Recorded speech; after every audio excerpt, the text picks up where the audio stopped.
आज हम बात कर रहे हैं चुनाव की भविष्यवाणी की नहीं, बल्कि उस सिस्टम को समझने की जिससे जनादेश बनता है, जिसे हम कहते हैं गवर्नेंस इंजीनियरिंग।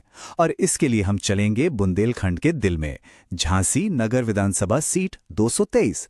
आइए इसकी सियासी जमीन को करीब से देखते हैं। इस पूरी पड़ताल को हम 6 हिस्सों में समझेंगे: जनादेश, संकेत, सिद्धांत, पैटर्न, ब्लूप्रिंट और आखिर में फैसला। तो चलिए एक एक करके इन्हें समझते हैं। तो सबसे पहले बात करते हैं जमीन की नब्ज की।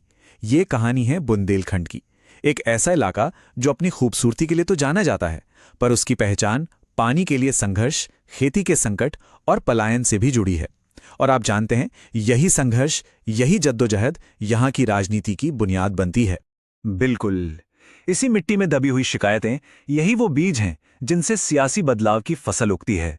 तो जब हम झांसी नगर को देखते हैं ना, तो हम सिर्फ एक विधानसभा सीट नहीं देख रहे होते, हम दरअसल उम्मीदों और मुश्किलों का एक जीता जागता नक्शा देख रहे होते हैं।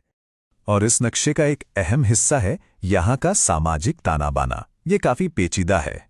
देखिए, यहाँ करीब 35% ओबीसी है, 25% दलित, 24% सवर्ण और 16% मुस्लिम आबादी है। अब सोचिए, हर समुदाय की अपनी उम्मीदें हैं, अपनी जरूरतें हैं, और सियासत का काम है इन सबको साधना। ये एक ऐसा समीकरण है जिसे कोई भी पार्टी नजरअंदाज करने का जोखिम नहीं उठा सकती। चलिए, अब जमीन की बात हो गई तो जरा आंकड़ों पर भी नजर डालते हैं। हाल के चुनावों से हमें 3 बहुत ही साफ, बहुत ही ठोस संकेत मिलते हैं जो बताते हैं कि सियासी हवा का रुख किस तरफ है। सबसे पहला और सबसे बड़ा संकेत, जीत का अंतर। ये कोई मामूली बढ़त नहीं थी। 2022 के चुनाव में बीजेपी को मिले करीब 59% वोट और समाजवादी पार्टी को मिले लगभग 28%। ये फासला 76,000 से ज्यादा वोटों का है, यानी 30% से भी बड़ा गैप। आप समझ सकते हैं ये किसी भी चैलेंजर के लिए कितनी बड़ी चुनौती है। अब देखिए दूसरा और तीसरा संकेत। ये दोनों मिलकर पिछले 1 दशक की पूरी कहानी बयां कर देते हैं। एक तरफ बीजेपी का वोट शेयर लगातार ऊपर गया है। 2012 में 31% से शुरू होकर 2022 तक ये 59% पर पहुंच गया है। और दूसरी तरफ विपक्ष का वोट शेयर, वो 25 से 28% के बीच ही सिमट कर रह गया है। ऐसा लगता है कि वो अपनी एक सीमा को तोड़ ही नहीं पा रहा। और इन सबके बीच एक और दिलचस्प आंकड़ा है, वोटर टर्नआउट, जो लगातार 60% के आसपास बना हुआ है। इसका मतलब साफ है, यहां के वोटर उदासीन नहीं हैं, वो घर से निकलकर वोट डाल रहे हैं। तो सवाल ये उठता है कि उनका ये वोट आखिर किस लिए है? क्या ये मौजूदा व्यवस्था के समर्थन में है, या फिर ये बदलाव की एक खामोश लहर है? अच्छा, तो आंकड़ों के बाद अब बात करते हैं विचारों की। झांसी नगर के चुनावी मैदान में दरअसल 4 अलग-अलग राजनीतिक सिद्धांत, या कह लें कि 4 अलग-अलग नजरिए एक दूसरे से टकरा रहे हैं। ये सिर्फ पार्टियों की लड़ाई नहीं है, ये विचारों की भी जंग है। तो ये 4 विचार कौन से हैं?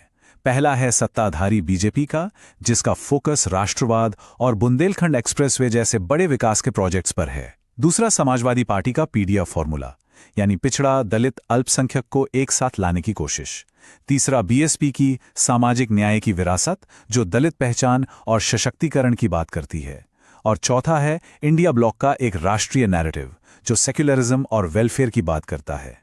और देखिए, जब इतने सारे विकल्प सामने हों, तो हमारे संवैधानिक मूल्य हर एक वोटर को अपनी पसंद चुनने की आजादी और सम्मान देते हैं। लेकिन इस आजादी के साथ एक जिम्मेदारी भी जुड़ी है।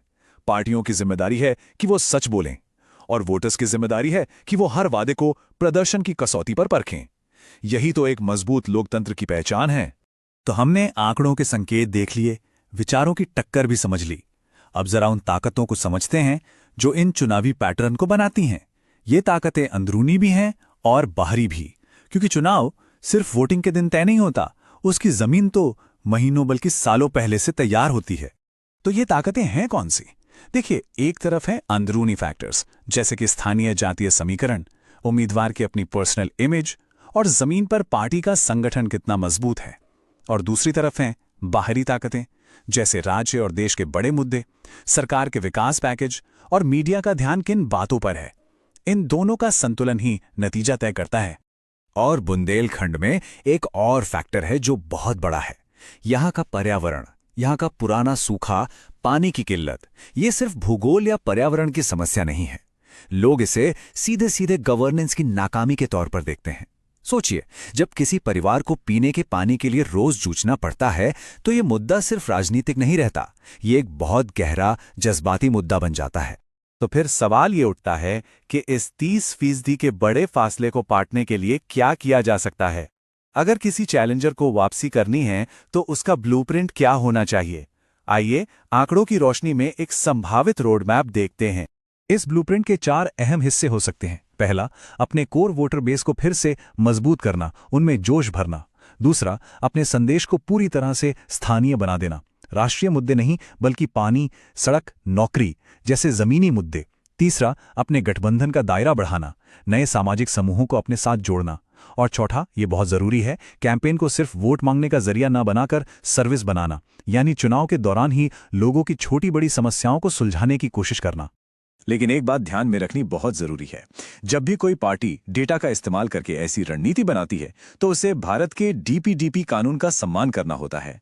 ये कानून कहता है कि आप किसी भी वोटर के निजी डेटा का इस्तेमाल करने से पहले उसकी सहमति लें। ये सिर्फ एक कानूनी बाध्यता नहीं है, ये एक नैतिक जिम्मेदारी भी है। इससे वोटर का भरोसा बनता है और उनके अधिकारों की रक्षा होती है। जाहिर है ये पूरा ब्लूप्रिंट तभी काम करेगा जब वो लोगों की असल शिकायतों से जुड़ा हो। तो आज जमीन पर सबसे गर्म मुद्दे क्या हैं? पहला, वेलफेयर स्कीम्स की कमियां, अधूरे वादे, पेंशन में देरी। दूसरा, इंफ्रास्ट्रक्चर की कमी, खराब सड़कें, दूर दराज के हेल्थ सेंटर। और तीसरा, रोजी रोटी का संकट, यानी बेरोजगारी, पलायन और किसानों पर बढ़ता कर्ज।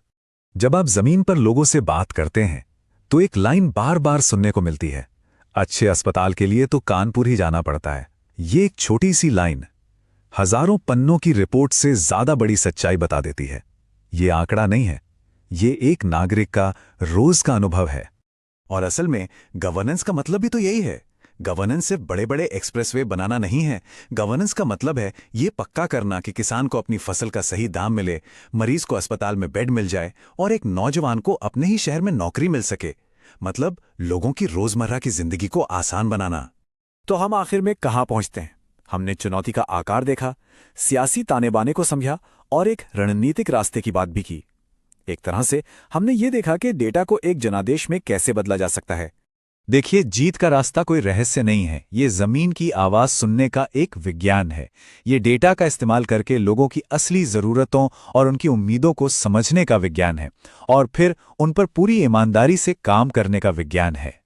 लेकिन आखिरी और सबसे बड़ा सवाल तो वही है, क्या ये ब्लूप्रिंट इस 30% के बड़े फासले को भर पाएगा?